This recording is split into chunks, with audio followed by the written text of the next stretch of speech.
Am I the asshole for telling my parents I won't be lending them money anymore after they never paid back the last loan of $1,000 I gave them? So 19M, and here's what happened. I've been trying to get some space from my parents since high school, but we always seem to butt heads when it comes to money. Last year, Priya came to me with a plan to buy a car, and I agreed to lend her $1,000 to help cover the down payment. She promised to pay me back within 2 months, but that was 3 months ago and I still haven't seen a dime. I've tried sending her reminders, calling her, even asking Seth, my brother who's always trying to mediate between us, to talk to Priya about it. But nothing seems to work. Now she just keeps avoiding me or saying, don't worry about it, when we talk on the phone. I'm at my breaking point here. I feel like I've been taken advantage of one too many times. I know my parents are struggling financially, but that's not my problem. They're always asking for money to help with rent, groceries, or whatever else they need. But when it comes time to pay me back, suddenly they have an excuse. It's like I'm just expected to be their personal ATM forever. Newsflash, I've got bills of my own to pay, and I need that money. I told Priya that if she doesn't have the $1,000 by the end of the month, I won't lend her any more money until it's paid back in full. She freaked out on me, saying I was being cruel and unfair. Seth tried to calm everyone down, but even he can see that I'm not being unreasonable. Now my parents are giving me the silent treatment, which is fine by me. If they can't appreciate the fact that I'm standing up for myself here, then maybe we're not as close as I thought. Am I the asshole for thinking it's okay to spend $800 on a weekend getaway to a music festival while Tess didn't even bother to show up to my baby shower? So 38F, and here's what happened. I had been planning my baby shower with my closest friends and family for months, and I was really looking forward to celebrating this milestone with them.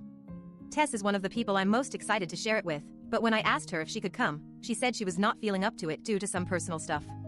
I didn't think much of it at the time and assumed it was just a normal case of someone needing some me time. Fast forward to the day of the baby shower, Tess still hasn't reached out or sent any gifts, zero. Meanwhile, I spend $800 on a weekend getaway to a music festival with Malik and Wade, who both have been super supportive throughout my pregnancy.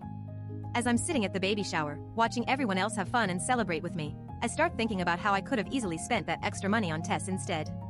I mean, we haven't hung out in months, and she's not even acknowledged my pregnancy or sent any congratulations.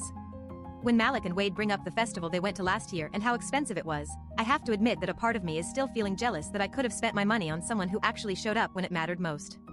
Tess comes over later and asks what's for lunch, and when I tell her about how expensive the food was, she makes some snide comment about how some people just can't handle a little expense. Yeah, well, that kind of attitude isn't exactly helping my feelings. Now I'm sitting here at home feeling a bit guilty for spending money on something that felt frivolous compared to what Tess did by not showing up. Am I the asshole? Am I the asshole for telling my girlfriend that her habit of leaving dirty socks on the floor is a deal breaker for me? So 32M, and here's what happened. Colt and I have been together for about 6 months now, and it's been going great. We've moved in together, we're talking about getting serious, and everything seems perfect. However, there's one thing that's been driving me crazy, her dirty socks. It started a few weeks ago when she mentioned how much she hated doing laundry, and I laughed it off saying that's what the washing machine is for. But as time went on, I realized that the problem wasn't just about not wanting to do laundry, it was that she didn't want to take care of her own dirty socks. Every single day, she'd come home with a bunch of stinky socks and just leave them on the floor, expecting me to clean up after her.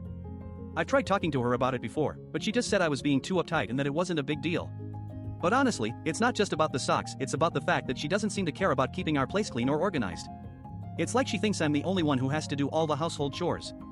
Last night, we were talking on the couch and I brought it up again. I said, look, Colt, I love you, but this is just not something I can deal with.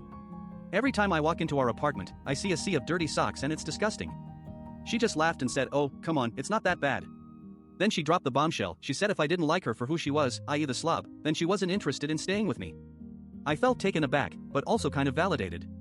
Like, maybe this is a deal breaker after all. But at the same time, I don't want to lose Colt over something that's just so petty. Am I the asshole for having such high standards when it comes to cleanliness?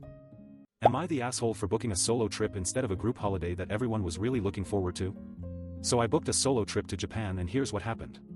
Me and my friends have been planning this group holiday for months, but when it finally came around, I realized I just didn't feel like going along with the plan. The trip was supposed to cost me $2,000, but every time we discussed it, at least one of us would start talking about how much better our own solo trips would be. To be honest, I've been feeling pretty burned out on group travel lately and thought this would be a great opportunity for some quality time alone.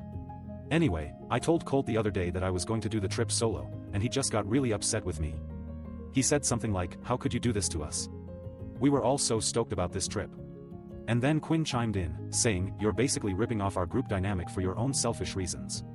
Luca, who's always been a bit of a control freak, just sent me a long email explaining why he thought I was making a huge mistake and how it would be catastrophic if I went through with the solo trip. The thing is, I've got $1,500 of my own money already committed to this trip. If everyone had just gotten on board with going solo like me, we could have all split the cost evenly. But now I'm stuck paying the whole thing out of pocket, while Colt and Quinn are all upset with me for making a decision that they knew was probably going to happen. I know it's not ideal, but honestly, I feel like I'm being penalized for being honest about what I really want to do. I've been feeling pretty stressed about the whole thing, and now I just want to go on my trip in peace without all this drama. Am I the asshole?